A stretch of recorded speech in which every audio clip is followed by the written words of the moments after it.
Hola y bienvenidos a Entre Turnos y Esperas, un espacio para escuchar las historias que viven detrás de cada cita médica, cada sala de espera y cada guardia de hospital. Hoy les hablamos de Trujillo, la ciudad de eterna primavera, pero también escenarios de un sistema de salud que muchas veces parece no florecer. Hola, yo soy Luis y junto a Marlon queremos compartir una mirada profunda sobre lo que pasa en nuestros hospitales, postas y centros de salud, no solo con datos, sino con las voces de quienes enfrentan las esperas, las carencias y también las esperanzas de un cambio. En este episodio conoceremos tres testimonios, una paciente CIS, un asegurado de salud y una enfermera del Hospital Belén. Tres realidades distintas que reflejan un mismo problema, la dificultad de acceder a una atención oportuna y de calidad. ¿Por qué también hablar de salud es hablar de dignidad? Y porque el derecho a la salud no debe depender del lugar de donde vives o de cuánto dinero tengas. En Trujillo, el sistema de salud involucra al Ministerio de Salud, al mismo e-Salud y los establecimientos municipales o locales, pero sin embargo la fragmentación entre estos niveles, la falta de coordinación institucional y los limitados recursos generan demasiadas brechas de acceso. Tomemos un ejemplo concreto. El Hospital Regional Docente de Trujillo. Es un hospital de categoría 3-1 que brinda atención especializada y cuenta con servicios de hospitalización, UCI y emergencias y áreas quirúrgicas. En nota de empresa oficial se indica para enfrentar la pandemia se habilitaron 182 camas de adultos, 18 camas de pediátricas, 8 cunas y 16 incubadoras para los pacientes COVID-19. Además, se proyecta un nuevo hospital regional con 519 camas, 84 consultorios, 15 salas de operaciones y capacidades UCI para adultos y pediátricos. En cuanto al seguro social, el Hospital Víctor Lasartes de E-Salud, ubicado en La Libertad, realiza un promedio de 1.500 diagnósticos por imágenes mensuales, gracias a un tomógrafo multicorte de 64 cortes. En el 2015, dicho hospital atendió 188.783 consultas externas y efectuó más de 11.000 cirugías. Recientemente se han anunciado reformas en el Centro Quirúrgico de Salud Lasarte para beneficiar a más de 750.000 asegurados en la región de La Libertad. La Contraloría General de la República ha alertado un desabastecimiento de medicamentos en el Hospital Víctor Lasarte y en el Hospital de Alta Complejidad Virgen de la Puerta, lo que evidencia la fragilidad logística. También existe mantenimiento reciente en áreas claves como maternidad, emergencia, cirugía y espacios de espera en el Hospital Lasarte.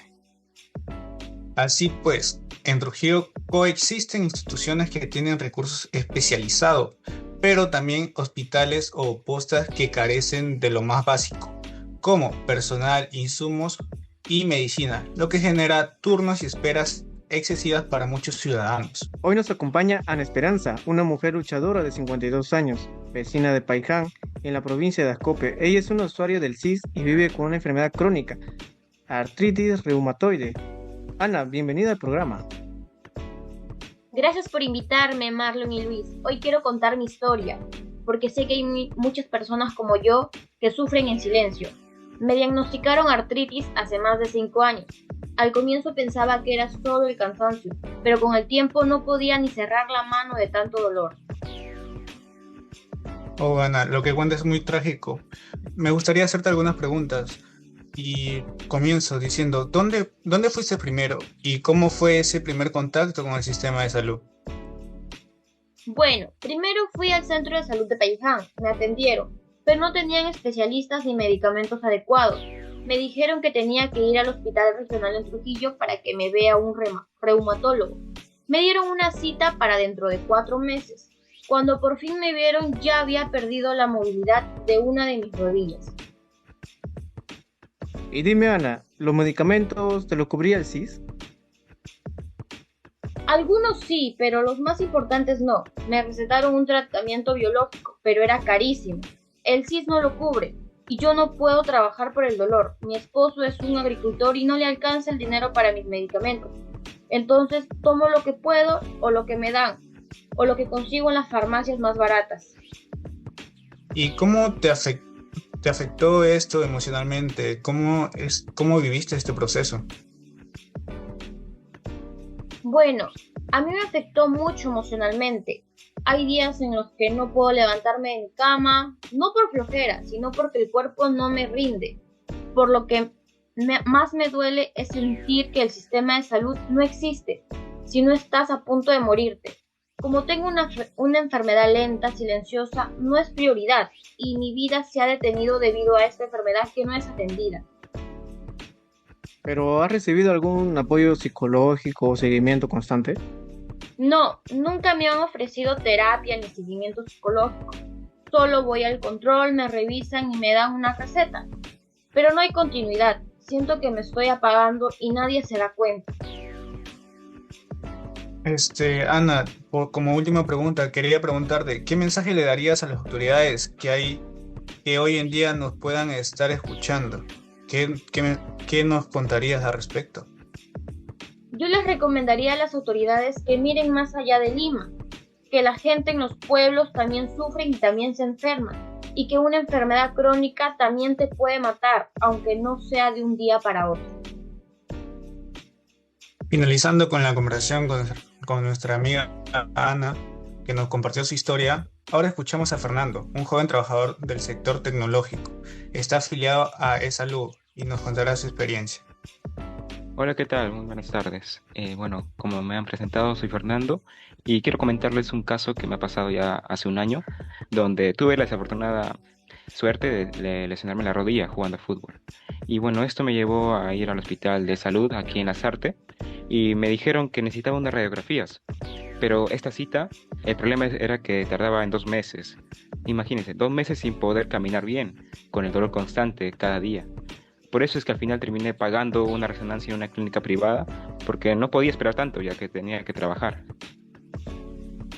Y cuéntanos, ¿cómo fue el proceso después? Bien, una vez que terminé este proceso en una clínica privada, regresé allá a Lasarte y el proceso fue desafortunadamente lento, debido a que me derivaron a fisioterapia y cirugía, pero cada cita era otra espera más. No sé, yo pago mi seguro todos los meses, como muchos trabajadores, pero aún así tengo que cubrir por fuera mis exámenes para no perder el tiempo. Esto realmente es frustrante, ya que en salud hay buenos profesionales, yo sé que hay buenos profesionales, pero los procesos son lentos y la burocracia te agota. Muy interesante lo que nos cuenta, pero Fernando, cuéntanos, ¿qué opinas del trato personal médico? ¿Cómo fue tu experiencia? Como le había dicho, me parece que en cualquier hospital vas a encontrar profesionales de muy buena calidad, debido a que todos están preparados para afrontar estas situaciones, tanto los doctores como los enfermeros, ya que ellos hacen lo que pueden. Se nota que están sobrecargados, pero el problema es estructural, hay demasiada demanda y poca gestión. Uno siente que en salud no está a la altura del aporte que hacemos mes a mes, ya que esto es debido al aporte que hacemos todos los trabajadores. Y realmente este servicio que llega a nosotros no es de calidad. Debería ser un sistema más ágil, más humano y menos burocrático, a mi parecer. ¿Cómo fue que te afectó todo esto personalmente? Esto me afectó totalmente mi personalidad y mi forma de llevar día a día, ya que me generó mucha ansiedad. Estaba con descanso médico, pero ese descanso era simplemente de días. Preocupado por perder el trabajo, tuve que tomar el riesgo de ir a otra clínica, ¿no? Y pensar que todo pudo resolverse antes si es que el sistema me hubiera ayudado a tiempo. Muchas gracias Fernando por contarnos tu caso. Ahora, como nuestra última invitada es Carmen, una enfermera con más de 10 años de servicio en el Hospital de Belén de Trujillo. Carmen, muchas gracias por estar aquí. Cuéntanos. Gracias por la invitación, Luis. Es un placer y una necesidad hablar de lo que ocurre dentro de un hospital público. Como bien mencionas, llevo una década en el Hospital Belén y puedo decirles que la realidad diaria nos exige improvisar constantemente. Trabajamos con lo mínimo. Hay turnos donde no hay guantes ni gasas suficientes. O sea, imagínate la grandiosa dificultad. A esto se suman los equipos son muy antiguos y el personal pues simplemente no se da abasto. En emergencias muchas veces nos ha pasado que solo tenemos un enfermero para 20 pacientes o más, lo que es insostenible. Wow, Carmen, lo que nos cuentas es muy trágico, pero con respecto a las preguntas, ¿cómo se vive eso emocionalmente? Hola Marlon, es agotador, demasiado diría yo. El estrés es constante y la presión inmensa.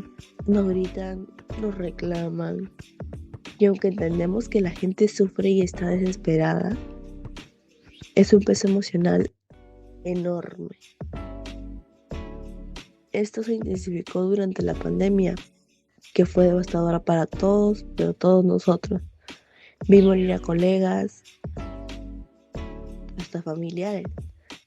Algunos de nosotros seguimos con secuelas físicas y emocionales, pero lo más difícil es que nadie nos ofreció apoyo psicológico formal. Nos llaman héroes, sí, pero también merecemos condiciones dignas y el soporte necesario para seguir adelante. Carmen, ¿qué sería lo que cambiaras tú en el sistema? Si pudiera cambiar algo en el sistema, Luis, ¿sabes? Empezaría por lo más básico y fundamental. Más personal y mejores condiciones laborales. Pero no solo eso. También pediría que hubiera verdadera empatía desde arriba. Me gustaría que las autoridades visitaran los hospitales sin cámaras, que realmente vieran cómo trabajamos y las carencias que enfrentamos día a día. La salud no se mejora con discursos o fotos de inauguraciones. Se mejora con inversión real, con humanidad y con una gestión eficiente y comprometida. Eso es lo que necesitamos. Muy bien, Carmen. Muchas gracias por tener esa valentía de contarnos tu caso. Eso sería todo. Muchas gracias. Finalizando con estos casos, lo que hemos escuchado no son casos aislados de la realidad, son síntomas de un sistema con múltiples fallas que afectan a muchas personas. Las demoras, el desabastecimiento, la sobrecarga del personal y la desigualdad distribución de recursos revelan que en la práctica el derecho a la salud no se ejerce de manera plena y equitativa. Ahora bien, ¿qué fundamentos jurídicos sustentan este derecho debe ser exigible? En la Constitución Política del Perú, el artículo 7 establece que todos tienen derecho a la protección de su salud, la del medio familiar y la de la comunidad, así como el deber de contribuir a su promoción y defensa. Además, aunque este artículo forma parte de los derechos sociales, la jurisprudencia del Tribunal Constitucional ha interpretado que el derecho a la salud tiene carácter fundamental, conexión con la dignidad humana y la vida, lo que obliga al Estado a garantizar incluso frente a restricciones presupuestales en casos de urgencia. En cuanto a las cifras, el panorama tampoco es alentador. Según la Organización Panamericana de la Salud, en el año 2021, el gasto público en salud en Perú fue equivalente de 3,99% del Producto Interno Bruto. Otros estudios estiman que el gasto público nacional en salud ronda el 3,2% del Producto Interno Bruto, muy por debajo del parámetro mínimo recomendado por el OMS. Adicionalmente, el gasto público destinado a proyectos de salud ha venido creciendo. En el 2024, el gobierno nacional viabilizó un 8.758 millones de soles en proyectos de inversión de salud. Estas cifras reflejan dos cosas. Primero, que el presupuesto existe en parte, pero muchas veces no se ejecuta en modo eficiente. Segundo, que la brecha entre lo que se destina y lo que se efectivamente llega a los hospitales y postas es grande. Un estudio señala que entre 2020 y 2022 los gobiernos regionales representaron solo entre el 46% y 47% del gasto total en salud ejecutado. Por tanto, la problemática no es solo de recursos, sino de gestión, transparencia y coordinación institucional. Un sistema fragmentado con instituciones que no comparten información ni recursos esto termina siendo más costoso y menos eficiente para quienes buscan atención médica. Los testimonios de Ana, Fernando y Carmen convergen en una idea clara, que para el derecho a la salud deje de ser una promesa vacía y se convierta en una realidad. Es indispensable una reforma estructural que no solo agregue presupuestos, sino reordene cómo se organiza, coordina y supervisa en el sistema sanitario. Partiendo de estos diagnósticos que presentamos, a continuación también presentamos la propuesta de una red regional integrada de la salud, abreviada RIS. Se trata de un modelo territorial que articula al MINSA, E-Salud y los gobiernos locales bajo una coordinación unificada y una plataforma tecnológica compartida. Los principales elementos de esta RIS serían: el primer elemento, plataforma regional de citas únicas. Con solo el uso del número del DNI, esta plataforma mostrará la disponibilidad real de consultas, pruebas de laboratorio y citas especializadas en hospitales y postas. Como segundo elemento, fortalecimiento en postas municipales. Las postas de los distritos como La Esperanza, El Porvenir, Florencia de Mora, entre otros, recibirán apoyo rotativo de especializaciones, dotación de insumos básicos y logística compartida. Como elemento 3, Centro Regional de Emergencia y Derivaciones. Un centro de monitoreo en tiempo real, la disponibilidad de camas UCI, ambulancias y unidades de soporte en toda la región para coordinar traslados efectivos y oportunos. Como elemento 4, el Consejo Ciudadano de Salud y Transparencia, un órgano participativo conformado por representantes de la sociedad civil, usuarios del sistema y profesionales de salud.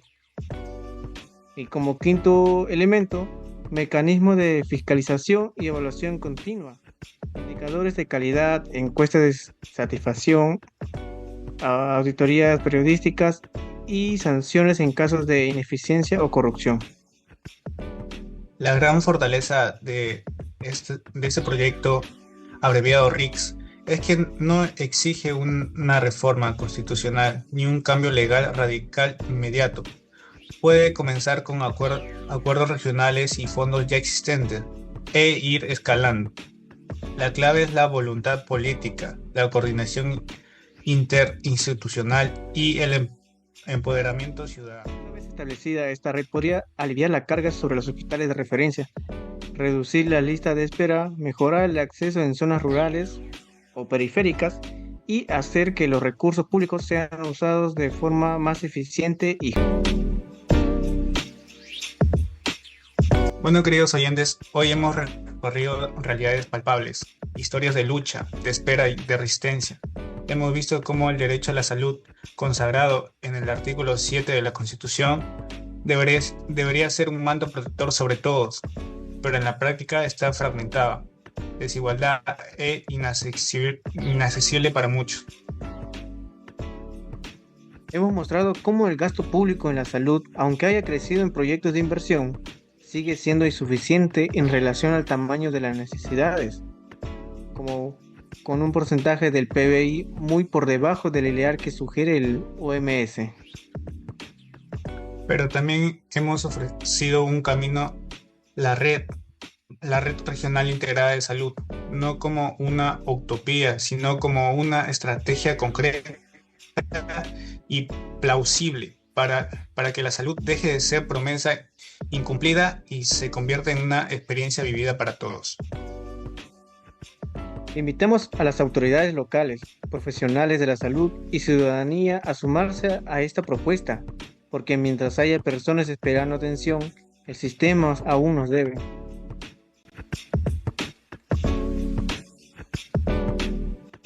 Esto fue Entre Turnos y Esperas desde Trujillo, con el compromiso de que la salud deje de esperar para ser un derecho real.